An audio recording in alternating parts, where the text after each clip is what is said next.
اچھا گھوڑا کس طرح کا ہونا چاہیے, اس کی ٹریننگ کیا ہے ایگزیکٹلی؟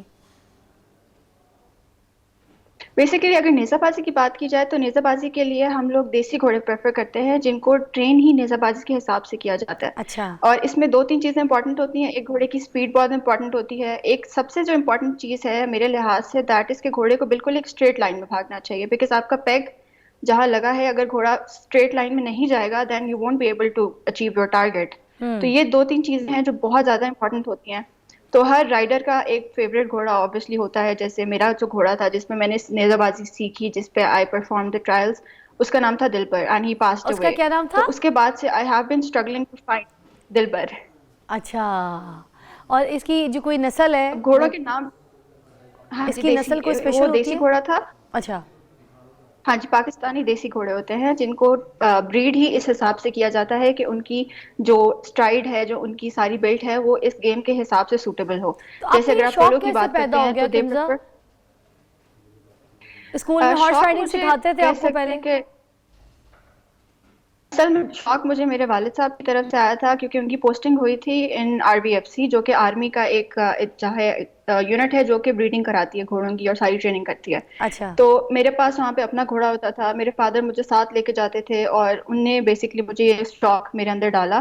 اس کے بعد مجھے ہی ان کو کافی ٹائم لگا تھا کنونس کرنے میں کہ I want to pursue this professionally, کیونکہ جس ٹائم پہ میں اس چیز کو پروفیشنلی لے کے جانا چاہ رہی تھی اس ٹائم پہ پاکستان میں ایک فیمیل رائڈر ہونا پروفیشنلی واز ناٹ پاسبل. ہم نے کبھی نہیں سنا تھا کہ کوئی لڑکی ہے جو کہ پروفیشنلی اس اپنے شوق کو آگے لے کے جا رہی ہے. تو واو. مائی پیرنٹس ور کنسرنڈ کہ I am wasting my time because I left my job for this hobby.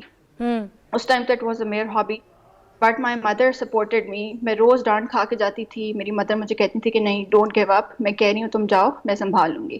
واو. تو ان کا ایک سپورٹ تھا, ان کا ایک ٹرسٹ تھا میرے اندر. And when I went for the trials, Pakistan میں پہلی دفعہ وومن ٹیم کے ٹرائلس اناؤنس ہوئے تھے اور ہم لوگ کافی کنفیوزڈ بھی تھے and we were surprised, we didn't know کہ کیا ہو رہا ہے. بٹ اچھا. جب ہم وہاں پہ گئے وی سو کہ وہاں پہ ہم لوگوں کو موقع دیا جا رہا تھا to know become the part of the national team, اپنے ملک کو ریپرزینٹ کرنے کا. تو وی ور ریئلی ڈیلائٹیڈ اور ہم نے اپنا بیسٹ دیا. اور اس کے بعد الحمدللہ ہم لوگ کوشش کرتے ہیں کہ ہمیں جو اپرچونٹی ملی ہے اس چیز کو ہم جتنے اچھے طریقے سے یوز کر سکتے ہیں اپنے ملک کا نام روشن کرنے میں, اپنی باقی لڑکیوں کے لیے آسانیاں پیدا کرنے میں جو کہ میری طرح خواب رکھتی ہیں اس چیز کو پروفیشنلی کرنے کا. واو. اچھا میری بیٹی ہے 9 سال کی نا, اس کو ہارس رائڈنگ کا بہت شوق ہے. تو مجھے بھی بچپن میں بہت زیادہ شوق تھا, مگر میں کراچی میں رہتی تھی تو ہم لوگ وہاں پہ جو کلفٹن ہے اور سی ویو ہے تو ادھر گھوڑے کھڑے ہوتے تھے, اس کے اوپر بیٹھ کے تو 2 منٹ کی چیخیں مارتی تھی. پھر میں امی کو کہتی تھی امی مجھے اونٹ پہ ہی بٹھا دیں, اس پہ تو نہ یہ آگے اس کو میں بڑھنے دیتی ہوں نہ سیر کرنے کے لیے کہیں, کیونکہ وہ ہلکی سی بھی دم ہلاتا تو میری چیخیں نکل جاتی تھی. پھر امی کہتی تھی 2 منٹ تو بیٹھے نا, میں تصویر تو کھینچ لوں. وہ دوسرے ٹائپ کے کیمرے ہوتے تھے اس میں تصویر کھینچنا, پھر 2 منٹ کے ایسے اسٹیچو منہ بنانا آل دیٹ. تو یہ سچویشنز ہوتی تھی. مگر جب میری بیٹی نے اسکول میں بتایا کہ ان کے اسکول میں ہو رہا ہے ہارس رائڈنگ سکھائی جا رہی ہے, شی از 8 ایئرز اولڈ, اب 9 کی وہ لگ گئی ہے, تو اس نے مجھ سے یہ بولا کہ اب ہمارے اسکول میں سکھائی جا رہی ہے.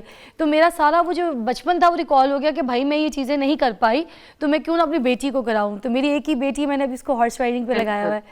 تو ابھی گرمیاں واپس ہیں, ابھی ونٹرز تھے بہت زیادہ, تو ابھی گرمیاں واپس آئیں گی تو پھر شروع ہو جائے گی. تو میں چاہتی ہوں کہ میری بیٹی آپ جیسی بنے, دیکھیں.